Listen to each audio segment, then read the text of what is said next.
जय हिंद दोस्तों। SSC CGL exam 2023 के 17 जुलाई के सेकंड पेपर का आप सभी लोग इस वीडियो में एनालिसिस देखेंगे। जो भी क्वेश्चन आप सभी लोग के एग्जाम में आया था, देखिए सबसे पहला जो क्वेश्चन आया था आप सभी लोग का कि पंडित राम नारायण जो है कौन से संगीत वाद्य से संबंधित है। तो पंडित राम नारायण जो है वो भारतीय शास्त्रीय संगीतकार है और वह सारंगी को बजाते हैं, यानी इसका जो सही आंसर था सारंगी था। यहाँ पर आप सभी लोग कुछ महत्वपूर्ण लोक वाद्य यंत्र समझ लिए, जैसे कि तबला वादक है पंडित किशन महाराज, अल्लाह रखा खां, जाकिर हुसैन और निखिल घोष जो है ये सब तबला बजाते हैं। अगला जो है सारंगी वादक देख लीजिए, उस्ताद बिंदा खां, सुल्तान खान, सुहाली यूसुफ खान और गुलाम अली साबिर, ये सारंगी वादक हैं। और मृदंग वादक आप देख लीजिए, औरुपथी नटेशा अय्यर, तंजावुर वैद्यनाथ अय्यर और पालघाट मणि अय्यर, ये अय्यर जितने भी होंगे आप सभी लोग मृदंग को बजाते हैं। अगला क्वेश्चन आया था द्वितीय पंचवंशीय योजना का मुख्य उद्देश्य क्या था। द्वितीय पंचवर्षीय योजना जो है 1956 से 61 तक चली थी। द्वितीय पंचवर्षीय योजना जो है पीसी महालनोबिस मॉडल पर आधारित थी। तत्काल इसका मुख्य जो ध्यान था वो औद्योगिक पर विकास था। इसका सही आंसर आपका औद्योगिक पर विकास हो जाएगा।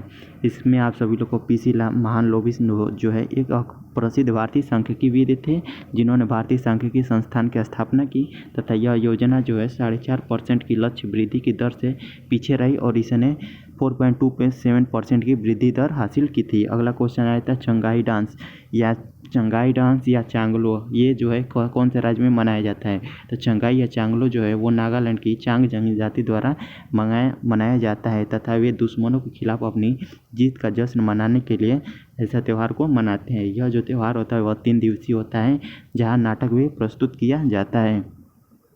अगला क्वेश्चन आया था कि बक्सर की लड़ाई जो है 1764 ईस्वी में उसका जो अंग्रेजों की तरफ से नेतृत्व किसने किया था। तो बक्सर की लड़ाई जो है रॉबर्ट क्लाइव के शासनकाल के दौरान हो गई थी और ब्रिटिश सेना में जो हेक्टर मुनरो ने अंग्रेजों की ओर से लड़ाई का नेतृत्व किया था। यही आप सभी लोग से क्वेश्चन पूछा गया था हेक्टर मुनरो वाला, इसलिए रॉबर्ट क्लाइव जो है बक्सर की लड़ाई में शामिल नहीं था। अगला क्वेश्चन आप सभी लोग के लिए आया था कि नॉर्थ ईस्ट डेवलपमेंट योजना जो है प्रधानमंत्री मोदी के द्वारा बताई गई थी बजट में, वो किस राज्यों से संबंधित है। तो इस योजना का नाम क्या है। तो इसका योजना का नाम है पीएम डिवाइन योजना। यह योजना जो है नॉर्थ ईस्ट योजना के ढांचे का निर्माण करेगी, सामाजिक विकास परियोजना, उद्योगों और पूर्ण सहयोग देगी, साथ ही इसमें युवा और महिलाओं के लिए रोजगार देने का अवसर भी प्रदान करेगी। योजना का नाम है पीएम डिवाइन योजना। अगला क्वेश्चन आया था पंडित रविशंकर एक भारतीय सितारवाद, इसमें आप सभी लोग को मिलान करने के लिए दिया गया था कौन सा संगीत वाद्य बजाते हैं। इसमें आप सभी लोग पंडित रविशंकर थे जो कि एक सितार वादक है, उस्ताद बिस्मिल्लाह खां जो कि शहनाई वादक है। ये दोनों ऑप्शंस के द्वारा आप 2 एलिमिनेट करके आप इस क्वेश्चन को कर सकते थे। अगला क्वेश्चन आया था यूनियन बजट जो है वो भारतीय संविधान के किस अनुच्छेद में इसका वर्णन है। तो यूनियन बजट का जो भारतीय संविधान का अनुच्छेद 112 के अनुसार इसका वर्णन किया गया है और एक वर्ष में केंद्रीय बजट जिसे वार्षिक बजट के रूप में भी पेश किया जाता है। अगला क्वेश्चन आया था कि कौन सा जीव है जो दूध को प्रोवाइड करता है। ये आप सभी जो भी स्तनधारी होते हैं दूध को देते हैं। अगला क्वेश्चन आया था कि बजट के आप सभी लोग को परिभाषा दिया गया था, उसके बारे में आपको सही करना था। तो बजट जो है एक दस्तावेज है जिसमें एक निश्चित वित्तीय वर्ष के लिए सरकारी आय और व्यय अनुमान शामिल होते हैं। तो इसकी परिभाषा में यही से आपसे हो गया होता, बजट जो है एक वर्ष के लिए सरकारी आय और व्यय का पूर्व अनुमान होता है। भारत में वित्तीय वर्ष 1 अप्रैल से 31 मार्च तक चलता है। रेनो स्मार्ट बजट को परिभाषित करता है तथा बजट एक दस्तावेज है जिसमें सार्वजनिक राजस्व और व्यय की प्रारंभिक अनुमोदन योजना होती है। अगला क्वेश्चन आप सभी लोग के लिए थी प्रोपेन का आप सभी लोग को फार्मूला पूछा गया था। तो प्रोपेन का जो फार्मूला होता है CH3H8 होता है, क्योंकि प्रोपेन CH3H8 होता है। इसका जो मेथेन का आप सब लोग देख लीजिए CH4 होता है।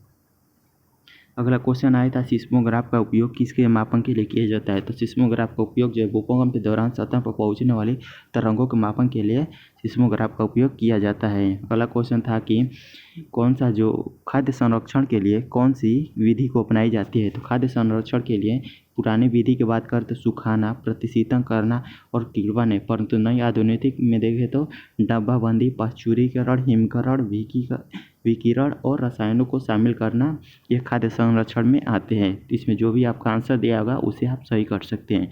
अगला क्वेश्चन आया था right to property was related by which amendment, यानी जो है संपत्ति का अधिकार जो वो कौन से संविधान संशोधन द्वारा हटाकर संविधान के 301 कानूनी अधिकार बना दिया गया था 300A में रखकर। तो 44वां संविधान संशोधन 1978 के में संपत्ति अधिकार को मौलिक अधिकार की सूची से हटा दिया गया था और यह एक नया सब प्रावधान बनाकर अनुच्छेद 301 में जोड़ा गया था और कानून का अधिकार के अलावा इसे किसी भी व्यक्ति को उसकी संपत्ति से वंचित नहीं किया जाएगा। अगला क्वेश्चन आप सभी लोगों के लिए खाती समहर्ता जो है मौर्य काल में इनका कार्य क्या होता है। समहर्ता जो भी थे तो समहर्ता जो राजस्व का मुख्य संग्रह करता थे जो चाणक्य के अर्थशास्त्र के अनुसार मौर्य समाज के से राजस्व के संग्रह की निगरानी करते थे। समहर्ता जो है साम्राज्य में राजस्व के जितने भी संग्रह थे उसकी निगरानी इनका करना कार्य था। अगला क्वेश्चन आप सभी लोग से पूछा गया था कि बांग्लादेश का राष्ट्रीय फल क्या है। तो बांग्लादेश का राष्ट्रीय जो फल है वो कटहल है। अगला क्वेश्चन आया था कि रॉयल हेयो फ्लिंट 2022 की जो विनर कौन सी थी। तो यह जो है नॉर्थ डायमंड ने इस ट्रॉफी को जीता था। अगला क्वेश्चन आया था कि सबसे ज़्यादा पैरा ओलंपिक गोल्ड मेडल किस देश के पास है। इसमें सबसे ज़्यादा पूछा गया था। तो 1960 में रोम में पहले पैरा ओलंपिक खेलने के बाद खेल में 3227 स्वर्ण पदक जीते गए। संयुक्त राज्य अमेरिका ने सबसे अधिक 385 स्वर्ण अंक जीते जिसमें 5 पैरा ओलंपिक के साथ सबसे ज़्यादा की बात करें तो वो USA के पास है। अगला क्वेश्चन आप सब लोग को लिखा था यीशु के पुनरुत्थान के रूप में पुनरुत्थान हुआ था तो कौन सा त्यौहार मनाया जाता है। तो ईस्टर या पास्का, ये दोनों में ऑप्शन में हो सकता है या आरामी हो सकता है जो कि ग्रीक लैटिन भाषा है। पुनरुत्थान जो है रविवार भी कहा जाता है। एक ईसाई त्यौहार और सांस्कृतिक अवकाश है जो यीशु के जो है मृतकों से पुनर्जीवित होने के बाद मनाया जाता है। इस नियम में वर्णित है कि यह अपने क्रूस पर चढ़ने के बाद उनके दफन के तीसरे दिन हुआ था और कलवारी के रोमनों द्वारा इसे दिए किया गया था। इसका सही आंसर आपका ईस्टर हो जाएगा। पुनरुत्थान इनका गादी जब ईसाई का हुआ था। उसके बाद आप सभी लोगों के लिए अगर आपका गुड फ्राइडे पूछ दे तो गुड फ्राइडे बनाते हैं जब उन्हें जो तख्त जब बलि दी गई थी सूली पर लटकाया गया था वहाँ पर वो उस दिन को गुड फ्राइडे के रूप में मनाते हैं। अगला क्वेश्चन आया था कि किस समाज ने कहा था कि वेदों की ओर लौट चलो। तो दयानंद सरस्वती ने 1875 में आर्य समाज की स्थापना की और तथा यह समाज सुधारक था। इन्होंने कहा था कि वेदों की ओर लौट चलो। इसका सही आंसर हो जाएगा आर्य समाज। अगला क्वेश्चन आया था कि लेटेस्ट बजट ऑन जजमेंट जो कि आया था सुप्रीम कोर्ट के द्वारा और जुवेनाइल एक्ट जो कि 18 से 21 के बीच में आप सभी लोग को 14 से 21 था। इसमें आप सभी लोग को कौन सा केस था पूछा गया था। यह जो केस था प्रयाग भाटी और स्टेट ऑफ उत्तर प्रदेश था। अगला क्वेश्चन आया था कि which country host Asian games 3 बार। कौन सी कंट्री है जिसने 3 बार तक एशियन गेम्स को होस्ट किया है। देखिए 4 बार की बात करें तो वो तो आपका थाईलैंड होता है परंतु 3 बार बात करें तो वो जापान होगा। बहुत से ये ऑप्शन में आपका जापान था तो आपका जापान सही आंसर हो जाएगा।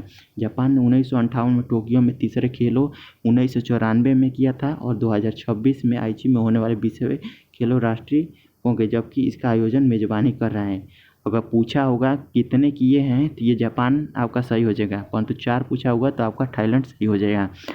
अगर आप सभी लोग को इस वीडियो का PDF चाहिए तो उसके लिए आप सभी लोग को वीडियो के डिस्क्रिप्शन बॉक्स में टेलीग्राम चैनल का लिंक दिया गया है उसे आप ज्वाइन कर लीजिए वहाँ पर आपको PDF मिल जाएगा।